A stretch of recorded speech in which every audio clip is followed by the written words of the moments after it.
So in this video, I'm going to be walking through a solution for the 2017 district problem called Gan. It was number 4 on the test. This problem was chosen because we're going to be using printf a lot. So let's go ahead and jump into it. Basic idea here is Gan has some formulas using the radius of circle, sphere, and he wants to cut his homework down. So he wants to use this value pi. He's going to get different values, different integer values are going to be the different radii, and he wants to output a table like this so that he just has all the answers. Okay, so let's go ahead and get started. So I've already got my imports and my main class, or my main method created, so I just need to create a scanner. So scanner, I'm going to zoom in here a little bit. So scanner, I just call my scanner in equals new scanner. It's going to read in from a file, and the file is called gan.dat. So if we look again at the problem, we want to read in basically one integer at a time. It's going to read in the integer, and then it's going to apply that integer for some formulas. So let's go ahead and read in an integer. Now, if we look again, we don't know how many radii it's going to have in the problem, so we're just going to have to do a while loop. So we'll say while n has a next.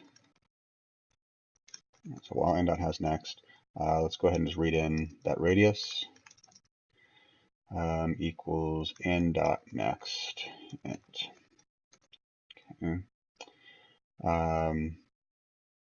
Once we've done that, we're going to want to print out some stuff. So for that, I want to use printf. Since I've statically imported Java lang system, I can just say out.printf. And then for printf, I want this to output, so look at my output here. The first value is going to be an integer, and the next 3 are going to be floating point numbers with 1 decimal. So I'm going to go ahead and plan for that. And I'll say that's an integer. So %d stands for integer value, a decimal base 10 value. And we want a floating point with 1 decimal showing. So I'll say 0.1f, and another one 0.1f, another one 0.1f, and then the last one 0.1f. And then the values here are going to be the radius, and then it's going to be the, let's see here, the circumference, the area, the surface area, and then the volume. And I noticed that the circumference is a formula 2 pi r, the area is a formula pi r squared, and then the surface area is actually just 4 times the area, and then we get 4/3 pi r cubed. So let's go ahead and check this. Okay, let's see here. So we need a circumference. So I'm going to go ahead and put in here. So we want circumference, we want area, we want surface area, we want volume. Okay, now right now, Visual Studio Code is going to say, I don't know what circumference, area, surface area, volume are, so we're going to get those. So circumference is a floating point number, so it means a double. Circumference equals, and we know that's 2 times pi times the radius. So to get pi, we say math.pi times the radius.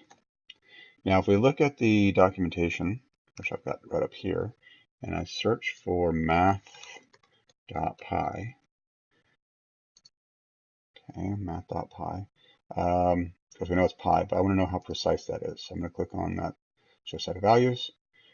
And if we look at this 3.14159 and it ends in this 9.3, so if we look back at the problem again, it ends in that 9.3. So that math.pi is actually the value we want. Okay, so we got circumference. Now we want area. Area also is going to be a double, so that's just math.pi times r squared. So I'll just say radius times radius. It's your surface area. So double surface area is just 4 times the area, so 4 times area. And then we have volume, which is 4/3, so 4 divided by 3 times math.pi times the radius cubed. So I'm going to use math.pow radius to the 3rd power. So that's the notation for math.pow. So let's go ahead and save, Control S, and then run our code. Let's see what outputs here. And oh, there it is again. I forgot my new line. So that's all printing out one big long line. So we need to say \n right here. Run code. All right. Okay, so now you notice this is different from the output on the paper simply because this is the student output or the data. This is what you would see, whereas I'm running my code against the judge's data. So remember my gan.dat right here has all the values. Okay, and I can go to gan.out in our folder to see what the output should be. So I can compare right now and just make sure my outputs look correct.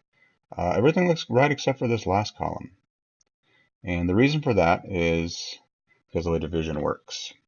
So when we say 4 divided by 3, 4 divided by 3 is actually 1 in Java's eyes, because this is integer division. So we have to make one of these a floating point number. So I'm going to make that 4.0 divided by 3. Run my code again. And now I think if we compare with the output, we'll see that the values are correct. So that's important. And I don't remember if I said that in the workshop yesterday, so or on Saturday. So I apologize if I did not. Hopefully you're noticing that something's wrong there, and if you're watching this and you came on Saturday, then you might just advise the rest of your team that wait a second, this has to be a floating point number or a double in order for this division to work correctly. Okay, so we've got that. So looking at the output again, we want all these dashes. Now, if you take the time and you count these dashes, you'll notice there's 38 of them. So let's go ahead and get 38 in. So I don't want that to happen every time I read in a number, so I need to put that print before. So I'm just going to do 1, 2, 3, 4, 5, 6, 7, 8, 9, 10, 11, 12, 13, 14, 15, 16, 17, 18, 19, 20, 21, 22, 23, 24, 25, 26, 27, 28, 29, 30, 31, 32, 33, 34, 35, 36, 37, 38. And I probably miscounted because that's what I do, but we'll find out really quickly if I did. So I'm going to copy that. And then after the while loop, I'm going to paste it there too. All right, so now if I run this, I should see the dashes, my numbers, and then more dashes. Fantastic. So now comes the formatting part. And so again, if we look at this really closely, we can see that the first two digits, right, are always 2. And then these numbers are actually taking up 9 spaces each. So we have 9, 9, 9, and 9. So to make that happen, we go into our code here. We say, well, we want this to be a 2-digit. Okay. We want this to be 9. Notice it goes before the decimal place. 9, 9, and oops, before the decimal, 9. Run the code. And this is hanging off the edge. But that's because of these spaces in between here. Remember, I put the spaces initially to separate the numbers, but now we're saying make them 9 wide. So that's going to take care of that separation. So I'm going to erase each of these spaces. Save, run. And now it looks all nice and lined up. I can compare with the output. It should look identical every place. Anything even slightly wrong is considered wrong. So I just want to do a closer check, make sure everything looks correct. It all does look correct. And so there's our problem. All right.